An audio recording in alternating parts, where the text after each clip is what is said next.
which was one of Illustrator's first drawing tools. Before we do this, we're going to go down to the tool panel. So like at the very bottom of the tool panel, we're going to check the stroke and fill. Now I want to click on the fill and make sure it's set to a fill of none. And I'm going to click on the stroke and make sure the stroke is black, which it is. I also want to go to the layers panel just to show you this drawing actually has 2 layers. All of the items are on the second layer, which is actually on the bottom, and it's actually locked. So if you have things you don't want to accidentally move, you can click on the little padlock here and lock the layer. Unlocked, locked. You can also turn off the visibility of layers, so that makes everything's invisible, brought it back. And I'm going to click on the second layer just to make sure that that's highlighted because that's where I want to do my drawing.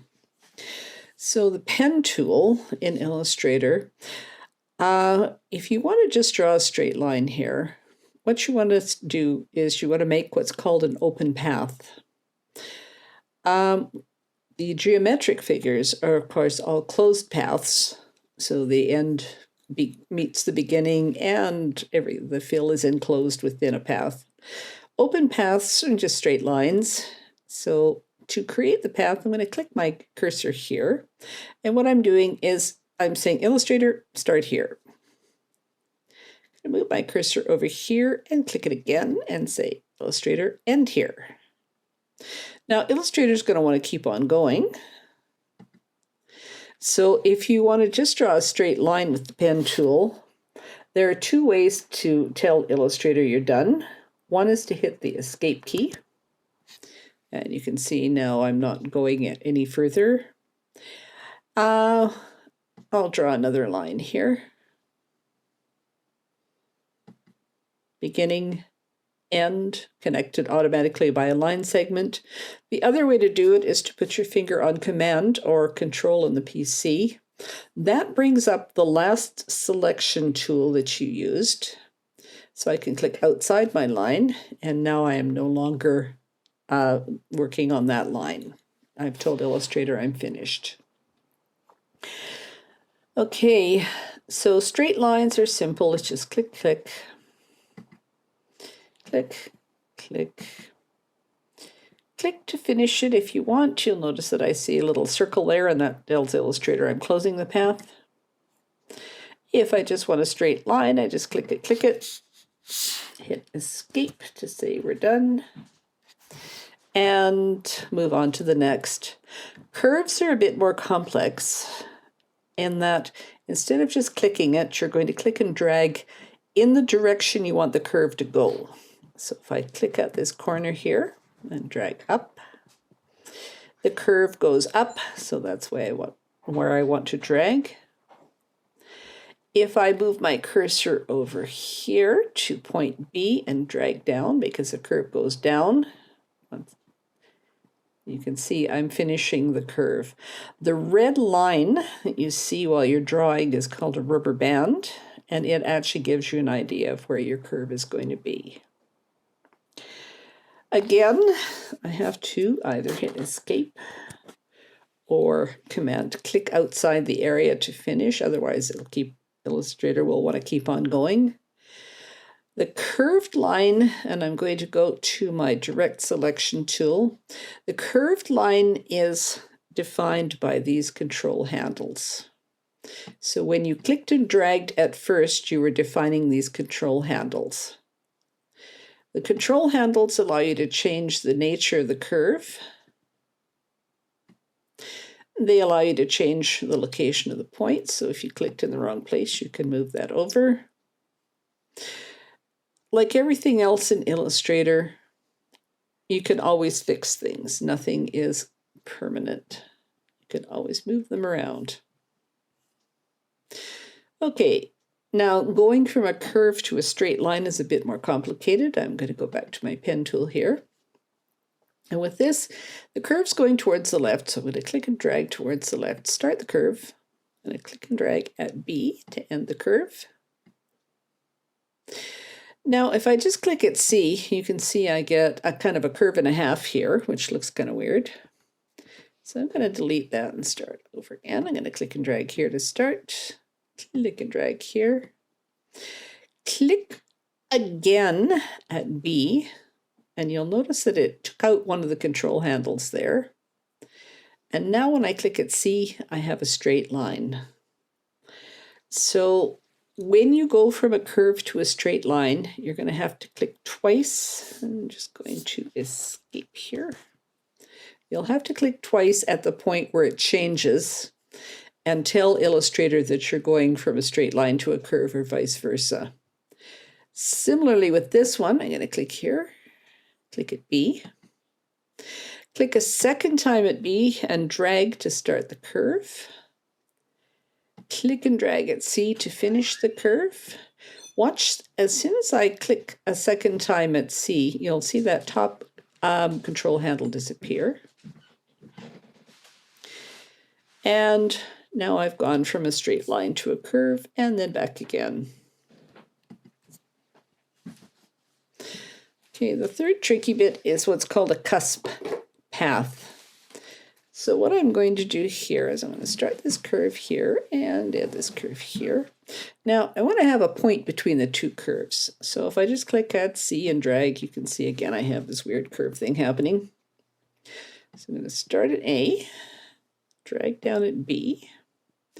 Now the extra bit here that you have to do to create that point is put your finger on the Option key. And you can see you get a little upside down V by the pen tool, and click and drag in the direction you want the second curve to go. Release the Option key and click and drag down, and you can see there, I'm just going to hit escape here. Oops. You can see you've got a point, a cusp point between the curves. Okay, and you can see down at the bottom here, there's some examples of closed paths and open paths. These are closed paths. So is this. These two look similar, but the top one is a closed path, and you can see that there's a stroke all the way around it. The bottom one looks identical, but if you look at the right-hand side of it, you'll see that there's no stroke here. So this is basically an open path. When you put a fill into an open path, Illustrator actually tries to fill it as best as it can. And it just basically draws a line between the beginning and the end. Couple more things that are handy. Number one, if I have a line here, so I'm just going to draw another straight line with my pen tool. Okay, so if I have a straight line, basically it has 2 points. If I go to the, I'm just going to hold down Command and click away from here and go to the Direct Selection tool.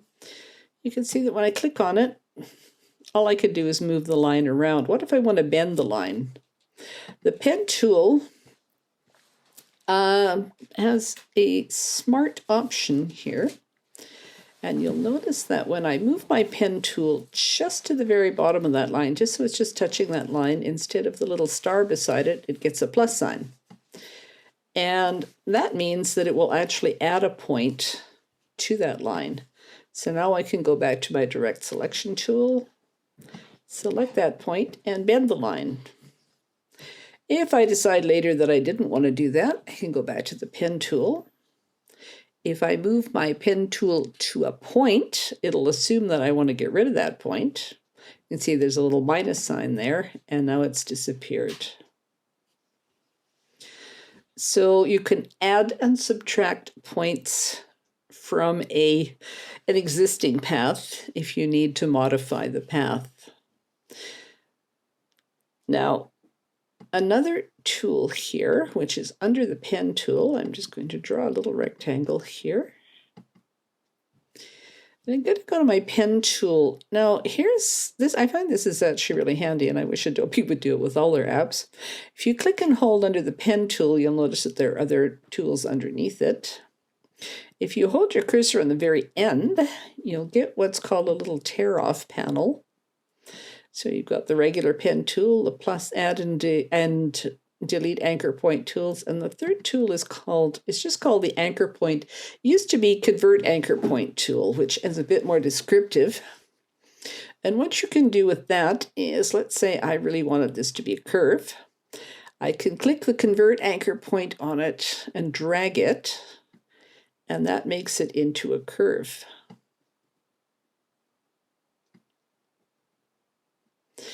If I decide it should have been a straight point, a regular corner point, after all, I can just click it, and it goes back to a regular corner point. So click and drag with the convert point tool to make it into a curve point. Click it to change it back to a regular straight point. Be careful when you do that, because if you drag it the wrong way, you get this weird loop happening.